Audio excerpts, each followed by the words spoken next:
Once you've received your A-level results, deciding what is the right step after leaving school or college can be a stressful time. Whether you go to university, take an apprenticeship or decide to go straight out to work, you want to be completely happy with your decision. Well, I'm pleased to say joining us here today to try and offer some insight into the options that are available for you are recruitment consultant and advisor Amy Bateman, and two people who know a thing or two about the choices that you have at this point in your life, Emma Mason and Harry Collins. Guys, thanks so much for coming in. Thank you. When the A-level results come out, Amy, people traditionally think that you've got to get the results, you've got to go to uni because that's what's planned and that's what you've got to do. But that's not necessarily the case these days, is it? No, absolutely. There's lots of other things that you can get involved in, apprenticeships, you can go straight into work. I think gone are the days where you have to go to university, and yeah, you should explore other options. Yeah, and I think both of yourselves, Harry and Emma, you took slightly different routes as well. Mm-hmm.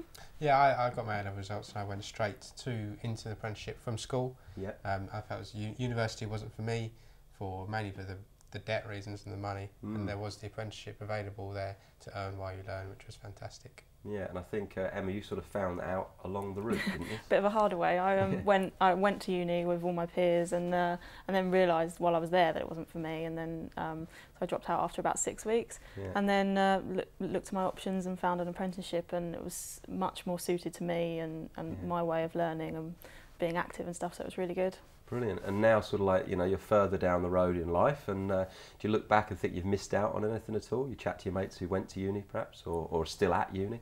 No, definitely not. I mean, you know, just because you work doesn't mean you can't go out and have a drink or be social. I mean, people put university and say you've got a massive social life at uni, but then it's not the same at work, but you still go out and meet people and have drinks and stuff, so it's... Yeah, definitely. I mean, with the AAT apprenticeship, there is time to have that social side. You still do have a weekend, you still do have an evening, so it's not constantly work 7 hours a day, study 3 hours a night. It's not like that. And you've got more money to spend to go out. Yeah. Exactly. Yeah, exactly. So Amy, tell us a little bit more about the AAT qualification then. Okay, well the AAT is a very practical qualification. When employers absolutely recognise it, it's one of the most recognised finance and accountancy qualifications in the UK.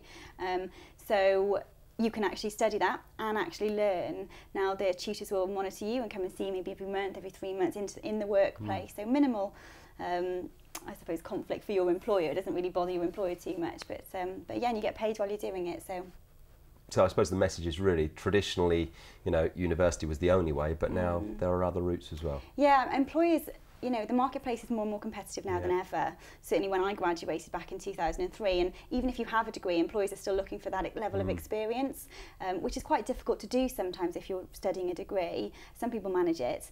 However, if you're doing an AAT qualification, well, yeah, you're working, you're practically you know, applying the knowledge that you're studying, and you're getting the qualification at the same time, so you're kind of getting the best of both worlds. And for people like sort of Emma and Harry here, what are the sort of feelings and sort of thoughts of employers? Are their kind of attitudes changing to people like Harry and Emma who've gone through a different system? Yeah, I mean, employers are employers. You have to remember that they're people, they're someone's mum, dad, brother, sister. We've all got our own opinions. So one might value it over another, and that's, you know, that's okay, that's going to happen.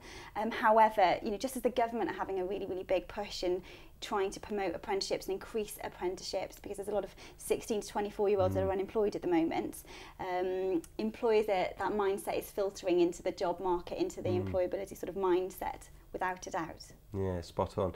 And I suppose, like, you know, even Harry mentioned there, one of the big advantages is the fact that you're earning while you're learning, earn while you learn. Yeah, there's the £95 a week is the minimum wage for an apprenticeship in the UK. However, a lot of them are earning over sort of, you know, the average I think is about £150 a week. Yeah, which is brilliant. If you compare that to going away to university, obviously you'd be spending more than that per week just to perhaps do similar and have a whole lot of fun. Yeah, I did, definitely. Yeah, exactly.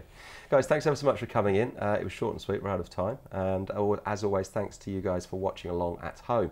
Now, if you want to start your career in accountancy, you can get information by going to www.aat.org.uk. Thanks for watching. Goodbye.